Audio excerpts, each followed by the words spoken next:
بسم اللہ الرحمن الرحیم۔ السلام علیکم۔ سکھ مذہب کی ابتدا 15ویں صدی عیسوی میں ہوئی۔ اس مذہب کا بانی بابا گرو نانک تھا، جو ایک صوفی بزرگ تھا۔ بابا گرو نانک سکھ مذہب کا بانی کا جنم 1446 کو تلونڈی ننکانہ صاحب ضلع شیخو پورہ میں ہوا، جب ہندوستان پر بہرول لودھی کی حکومت تھی۔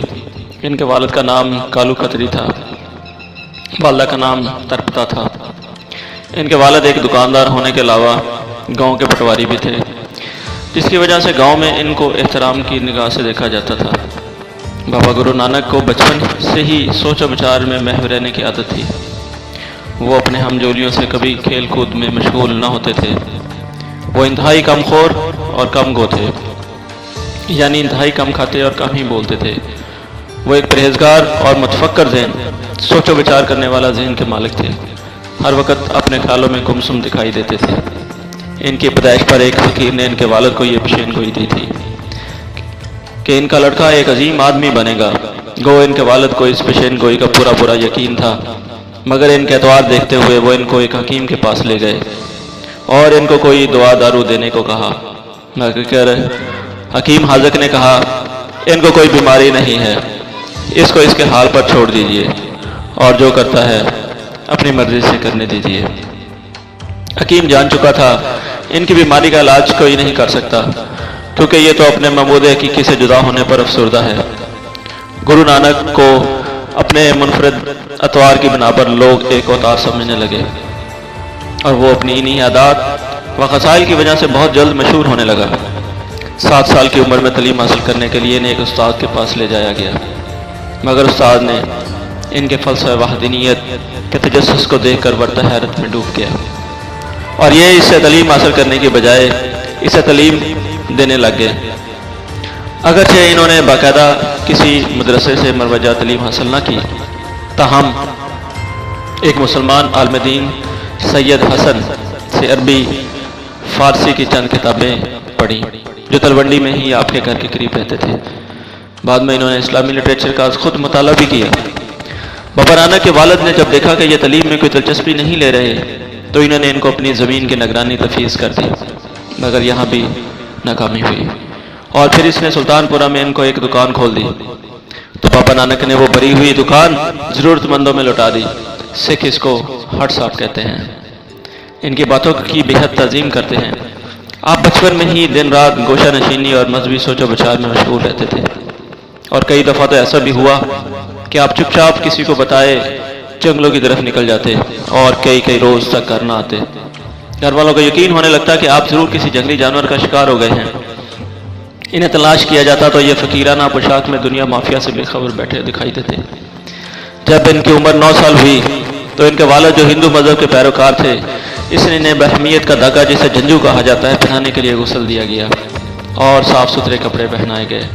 غرض یہ کہ ہندوؤں نے ابتدائی تمام رسومات ادا کر لیں تو دھاگا باندھنے لگے، مگر انہوں نے انکار کر دیا اور کہا یہ دھاگا باندھنے سے میری عزت و توقیر میں کوئی اضافہ نہیں ہو جائے گا، لہذا اب یہ رسم نہ ہی ادا کرے تو بہتر ہے۔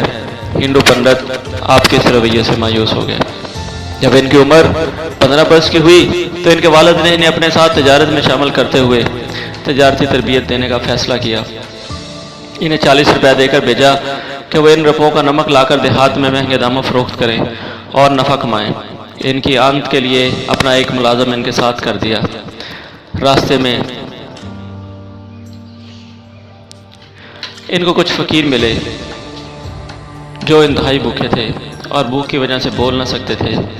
انہوں نے اشاروں سے کھانے کو کچھ مانگا۔ بابا گرو نانک نے ان کو 40 روپوں کا کھانے پینے کا سامان خرید کر ان کے حوالے کر دیا، اگرچہ ملازم نے ایسا کرنے سے منع کیا اور کہا یہ رقم آپ کو تجارت کے لیے دی گئی ہے۔ بابا نانک نے کمال کا جواب دیا، میں جو تجارت کر رہا ہوں اس کا نفع دنیاوی نفع سے بہت زیادہ ملے گا، ہاں مگر اگلے جہاں میں۔ وہ جگہ جہاں بابا نانک نے فقیروں کو اشیاء خوردونوش کھلائی تھی، اس جگہ کو سچا سودا کہا جاتا ہے، اور آج بھی اس نام سے مشہور و معروف ہے۔ اس کے بعد بابا نانک نے اپنے آپ کو توحید کے رنگ میں اس قدر رنگ لیا کہ ہر پال ہر ساتھ وحدانیت کے نشے میں غرق رہنے لگے۔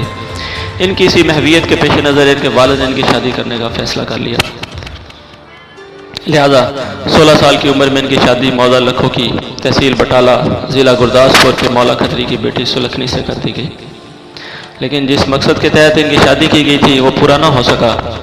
اب یہ پہلے سے زیادہ محو رہنے لگے۔ بابا گرو نانک نے تبلیغ اور اصول علم کی خاطر گھر بار اور وطن کو الوداع کہا اور فقیرانہ لباس پہن کر پہلا سفر اختیار کیا۔ اس سفر میں ان کا ساتھی، ان کا خاندانی میراثی لہنا جو رباب بجانے میں ماہر تھا، ان کے ساتھ تھا۔ اس کے علاوہ بالا یہ بھی خاندانی ملازم تھا اور رامداس بدھا بھی شامل تھا۔ اس وقت آپ کی عمر 36 سال تھی۔ آپ نے برصغیر کے شمال اور مشرقی علاقوں کا دورہ کیا۔ یہ دورہ 8 سال پر محیط رہا۔